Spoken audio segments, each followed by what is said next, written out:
और भाई, हो गया झाड़ू पोछा बर्तन। चलो अब ये वीडियो देखो।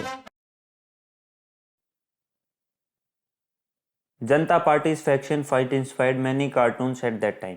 तो देखो, ये जो 3 कार्टून है पेज नंबर 122 पे, ये तीनों कार्टून एक ही मतलब कंबाइंड कार्टून्स हैं, तो इनको एक साथ पढ़ना। इनमें क्या होता है कि ये कार्टून्स बेसिकली जो जनता पार्टी के बीच में जो आपसी भसड़ चल रही थी ना पार्टी के अंदर ही, उसको दर्शा रहे हैं ये सारे कार्टून्स। तो जैसे ये जो पहला कार्टून है, इसमें जनता पार्टी के जो प्राइम मिनिस्टर थे, इंडिया के जो प्राइम मिनिस्टर थे मोरारजी देसाई, वो लोगों के प्राइम मिनिस्टर बन गए थे 1977 में। लेकिन प्राइम मिनिस्टर के बनने के बाद वो लोगों की प्रॉब्लम्स को अकाउंटेबल नहीं हो पा रहे थे, वो लोगों की प्रॉब्लम सुन नहीं पा रहे थे, समझ नहीं पा रहे थे, और मतलब रिएक्ट नहीं कर पा रहे थे। जिस हिसाब से अभी तक कांग्रेस करती आई थी ना लोगों की प्रॉब्लम्स के साथ, वैसे वो नहीं कर पा रहे थे, सुलझा नहीं पा रहे थे उनकी प्रॉब्लम्स को। वही चीज दिखाई हुई है कि आई कांट हियर यू, और ये नीचे आम जनता अपनी डिमांड्स मांग रही है, तो वो सब चीज फुलफिल नहीं कर पा रहा था वो। ठीक है, मोरारजी देसाई। अब सेकंड कार्टून है। सेकंड कार्टून में क्या है कि इधर राइट साइड में जो ये लेडी हैं जिन्होंने एक बोर्ड पकड़ा हुआ है, आई टोपल्ड जनता गवर्नमेंट, तो ये वो चीज है कि जब 1980 तक आते आते जनता गवर्नमेंट डिसमिस हो जाती है, मतलब खत्म हो जाती है। तो उसी सिचुएशन पे है कि ये राइट साइड में ये इंदिरा गांधी कह रही है कि मेरी वजह से ये क्रेडिट ले रही है कि मैंने जनता गवर्नमेंट को खत्म किया है, मैंने उसको हराया है। लेकिन लेफ्ट साइड में जो ये मेन लीडर्स खड़े हैं जनता पार्टी के, जैसे ये चौधरी चरण सिंह है, ये जगजीवन राम है, और ये मोरारजी देसाई है, तो ये लोग बात कर रहे हैं कि that's a lie, everybody knows we all work for 2 years and brought it down.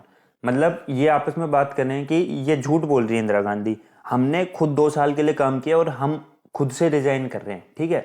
लेकिन हकीकत क्या होती है कि देखो, सबसे पहले 1977 में जनता गवर्नमेंट बनती है, तो जनता गवर्नमेंट जनता पार्टी की गवर्नमेंट बनती है। अब जनता पार्टी की गवर्नमेंट में सबसे पहले चूज किया जाता है उसको, मोरारजी देसाई को। लेकिन जो और लीडर्स थे, जो और ज्यादा फेमस लीडर्स थे, जैसे चौधरी चरण सिंह हो गया, जगजीवन राम हो गए, वो खुद भी चाहते थे कि हम भी प्राइम मिनिस्टर बने।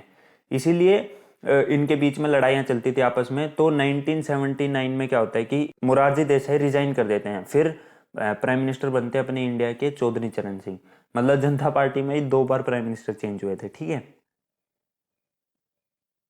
और ये तीसरा कार्टून उसी सिचुएशन को दिखा रहा है कि जैसे वो आपस में मेंबर्स लड़ रहे थे ना कि मैं प्राइम मिनिस्टर बनूंगा, मैं प्राइम मिनिस्टर बनूंगा, तो उसी चीज को दिखा रहे हैं। जैसे all by all means let's get under one umbrella but let me do it first. मतलब हमें एक छत्ते के नीचे आना है, लेकिन पहले मैं खोलूंगा इसको, पहले मैं खोलूंगा। तो हर मेंबर ये चाहता था कि मैं प्राइम मिनिस्टर बनूं, मैं प्राइम मिनिस्टर बनूं, मैं प्राइम मिनिस्टर बनूं।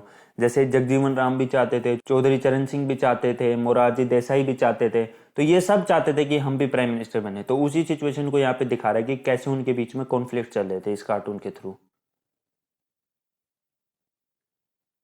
इस चैप्टर का लास्ट कार्टून है पेज नंबर 124 पे, इंदिरा बुलाओ देश बचाओ।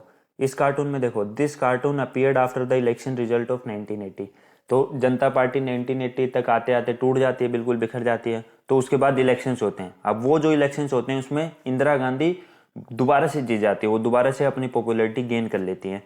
तो उसी सिचुएशन को इस कार्टून के थ्रू दर्शाया गया है। देखो लेफ्ट साइड में ये है वोट वोटर्स, ये सारे वो लोग हैं जो इस डस्टबिन के अंदर पड़े हुए हैं, जो वो सारे लोग हैं जो इंदिरा गांधी के खिलाफ थे, जो इलेक्शंस में इंदिरा गांधी के खिलाफ लड़ रहे थे। उन सबको एक डस्टबिन में डाल दिया, मतलब इसने झाड़ू पोछा की तरह उनको एक तरीके से उन गंदगी को हटा दिया। मतलब गंदगी नहीं, मतलब एक तरीके से उनको सफाया कर दिया उनका इस इलेक्शंस में, ठीक है। तो जैसे स्वीपिंग द पोल्स, मतलब उनका एक तरीके से सफाया कर दिया। ऊपर लिखा हुआ है इंदिरा बुलाओ देश बचाओ। तो इस टाइम पे ना जब 1980 का इलेक्शन हो रहा था, तो इस टाइम पे एक स्लोगन बहुत ज्यादा फेमस हुआ था कि इंदिरा बुलाओ देश बचाओ। क्योंकि लोगों का ये मानना था कि इंदिरा गांधी की तरह कोई और देश को नहीं संभाल पा रहा है इस टाइम पे। जैसे मोरारजी देसाई और ये जितने थे ना, जनता पार्टी ने भी ट्राई किया, तो उनमें खुद की बसड़ी काफी चल रही थी, तो वो देश को नहीं संभाल पा रहे थे। इसलिए ये इलेक्शन स्लोगन काफी ज्यादा फेमस हुआ था उस टाइम पे, इंदिरा बुलाओ देश बचाओ, कि इंदिरा गांधी को बुलाओ और देश को बचाओ, क्योंकि वो ही देश को संभाल सकती है ऐसी सिचुएशन में।